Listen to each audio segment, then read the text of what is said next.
Pinailawan na ang Fiesta Carnival at makukulay na Christmas decor sa Plaza ng Calamba City, Laguna. Dagdag atraksyon sa lugar ang 70 feet na Christmas tree na gawa sa recyclable materials. Tungayan yan sa report ni Paul Hernandez.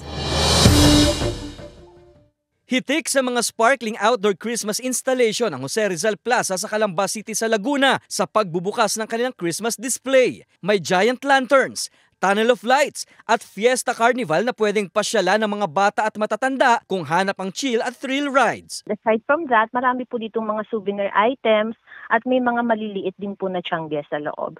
So, ma-enjoy po yan. Pinakaagaw pansin ang centerpiece na Christmas tree na may taas na 70 talampakan. Ayon sa LGU, reusable ang mga ginamit na materyales sa pagbuo ng kanilang Christmas tree. Kumikinang din ang mismong City Hall na binihisan ng makukulay na LED lights. Yung blessings na natatanggap ng mga Calambeño, hindi lang po yung material blessings, also yung spiritual, good health, and yung talagang in the context of a family. At kahit ang lumang plaza ng Calamba may sariling gayak, hindi problema ang gutom sa pamamasyal dahil kabi-kabila ang food stall sa plaza. Gabi-gabing masusulit ang Christmas display hanggang sa Enero.